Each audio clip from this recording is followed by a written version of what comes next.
In this video, we talk to a realtor about the top first-time homebuyer mistakes and what you can do to mitigate them. That's coming right up. Welcome to Homebuyers School, brought to you by Brookfield Residential. Hi everyone, I'm Carl. Welcome to another Homebuyer School video, a channel where you get the latest strategies, tactics, and tips to help you with your home buying journey. Now remember, if this is your first time on this channel and you want to get the latest strategies from the experts, hit the subscription button below, hit the little notification bell so you don't miss anything. So today I'm joined by local realtor legend Brad McCallum with RE/MAX First, and the question we're going to answer is, what are some of the actual first-time homebuyer mistakes? So Brad, in your opinion, what are some of the top first-time homebuyer mistakes? So I would say the biggest mistake that I see buyers making, especially in our current market where we find ourselves a bit more in a buyer's market than a seller's market, is they try to time the market. And timing the market is just not something that a person can do with any consistency. If you could do that, you should be celebrating on a yacht somewhere, because if you can time the market, you're going to do incredibly well. But the reality is, to be successful in home ownership, you don't have to time the market. So make sure that you evaluate your own situation and that when you buy that property, whichever one it is, you make a good purchase at that time. That's really the best that any of us can do. If you actually want to know more about the discussion we had about buying a home in 2020, check out this video here and in the description below. So that's number one, so timing the market. What's the second? Yeah, I'd say another mistake that buyers make is they assume that every house is a good buy in a buyer's market. It's funny, right? Because you think, well, okay, everything must be on sale. But that's not actually true. And the reason why is because the people that put the homes up for sale are sellers.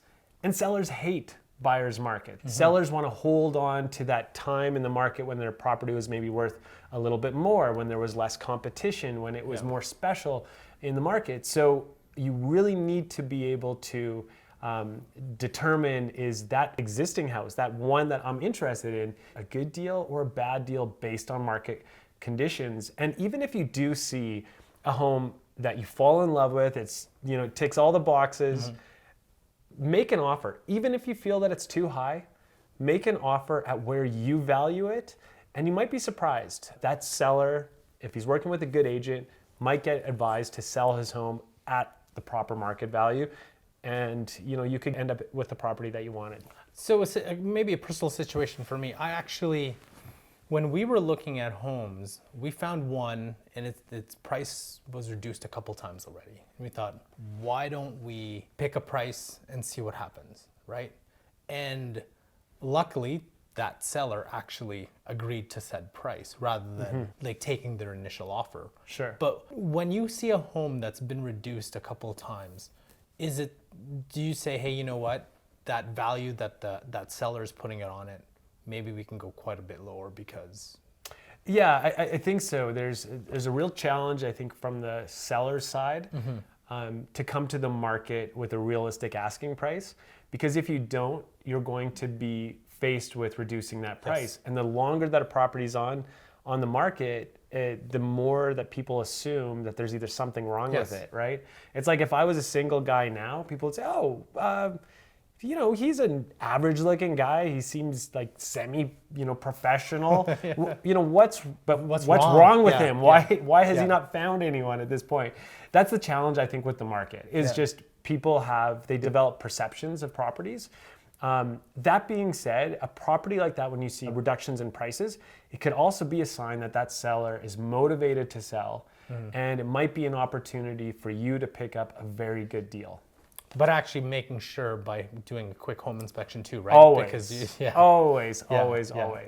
So we've got two. We've got timing the market. We've got assuming that all homes are priced equally. Yes. So what's the third one? The third one is assuming then that every house is overpriced. And I know it sounds very much like point two, but in this one is people will call up, or you'll see a place and you'll think, oh wow, that place they're asking X. So it must be X minus $50,000. That must be the real worth because you know what?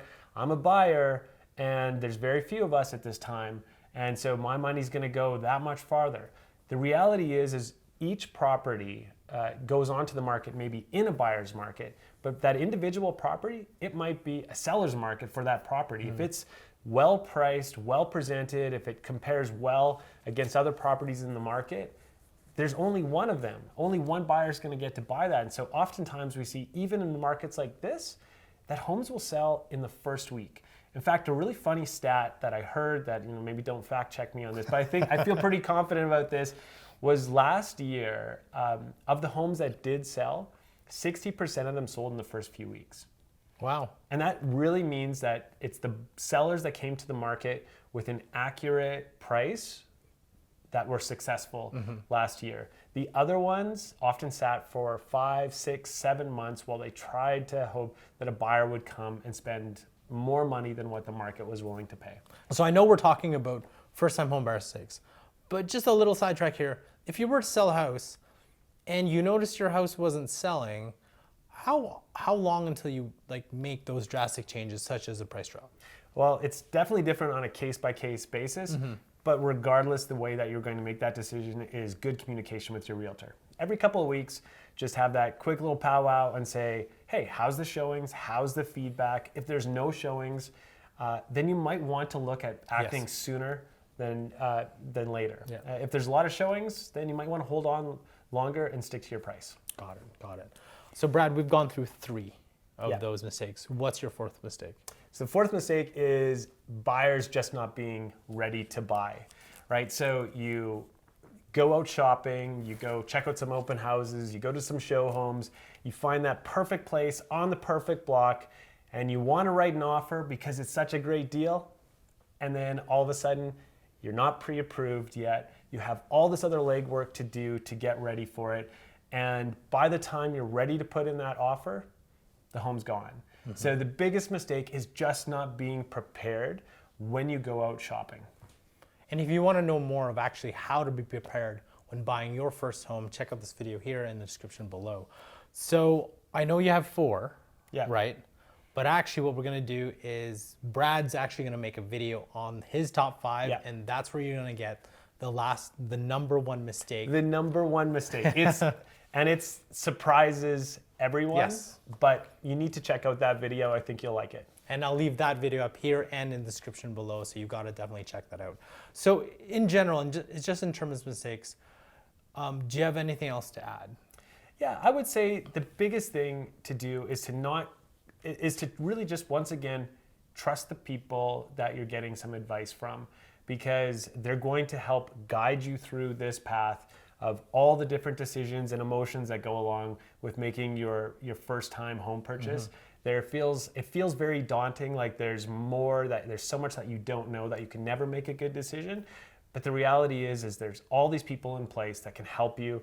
And when you take that and you measure it against your own sort of logic and your own life experience, you're gonna make the best decision for yourself. Perfect. So the question of the day I have for you is, did you make a mistake when buying your first home? And what was it? Let us know in the comments section below.